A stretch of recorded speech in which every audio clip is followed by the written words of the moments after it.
So we welcome 2023 with this mega display board, Erebor, Kingdom of the Dwarves. Erebor is described as the stronghold and subterranean realm of Thor, king under the mountain, most powerful among the dwarf lords and the strongest dwarf kingdom in Middle-earth.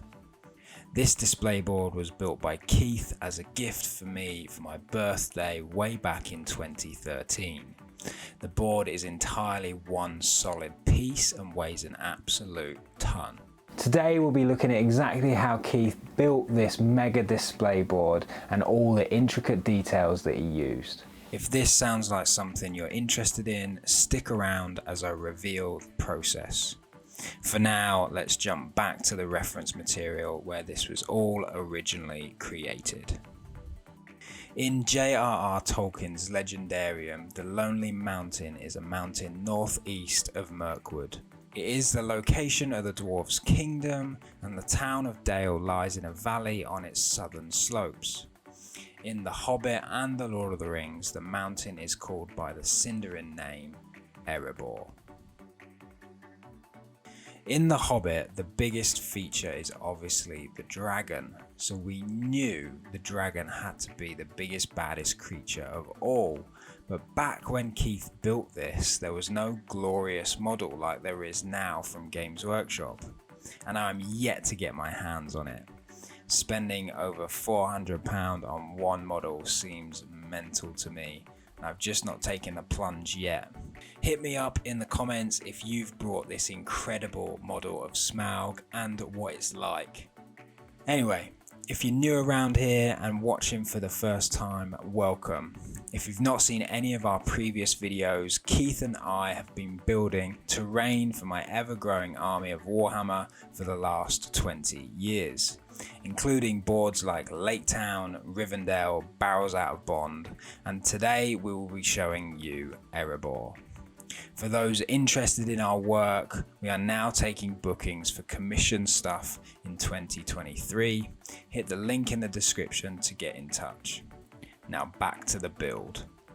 With this display piece, Keith really wanted to highlight the hidden dragon and the huge amount of gold and wealth within the mountain, including little details like the forge, the throne, and the hidden caverns. Cautious not to take up too much space, Keith decided to use an off-the-peg pine shelf from B&Q as the base. His aim was to create the huge void in the centre of the Dwarven halls where Smaug lay on a pile of gold. So we built up each end of the shelf with blocks of insulation foam to start with and bridged them with two of the walkways that crossed from one side to the other. The pillars supporting the walkways were made from solid wood to give the structure strength, and the front panels were made from carved strips of wooden edging. Again, these were purchased from B&Q. These gave the impression of carved stone when painted. The front walkway, which was made so the dwarves could be shown running across it as in the film, led into openings at either end. These openings were only about a couple of inches deep, but gave the impression of the deep dark of Erebor. So that Bilbo could make his way down to the floor of the cavern, Keith created some steps leading down from a small opening and covered the base of the cavern with polyfiller, spread on top of layers of foam board. To create Smaug the dragon, Keith spent hours trying to find the perfect model that he could cannibalise and eventually decided upon a dinosaur. With Smaug being buried under a pile of gold, all he really needed from the dinosaur was the head, the two front claws and the tail. Keith used a steaming kettle to bend the tail into a tight curve and buried the body parts into the polyfiller with just the slightest amount of dragon showing.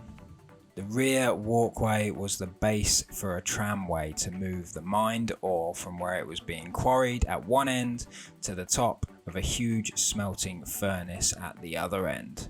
Keith wanted the tramway to work, so constructed it from pieces of N-gauge railway track.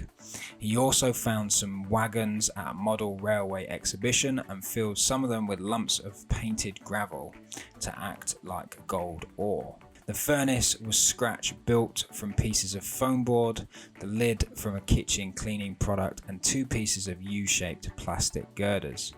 The fire underneath was created from loose black tea painted in a mixture of yellow and orange shades and inserted a small red LED light to make it glow. When Smaug was dry and secure, Keith painted everything with a black base coat and glued copious amounts of gold glitter over the polyfiller base. He then added lots of tiny gold trinkets he'd picked up from a variety of model craft shops that gave the illusion of gold vessels, shields, statues, coins. In addition to this, he added various sized jewels from a large container of gemstones purchased from Hobbycraft. The back scene was made from a single piece of hardboard, painted and decorated to give the impression of depth. To give this sense of perspective, Keith printed off some images of dwarf statues and gradually reduced them in size to create the effect of a series of columns receding into the distance. It's very effective when you look at the model from the front to see this in place. And the final touch was to make a suitably bejeweled throne for Thorin. If we were to do this again and I was involved in the process, I would love to be able to create a display fit for Smaug. The model that I've yet to get my hands on would sit perfectly within this hoard of gold. And with that, we come to the end of another mega display.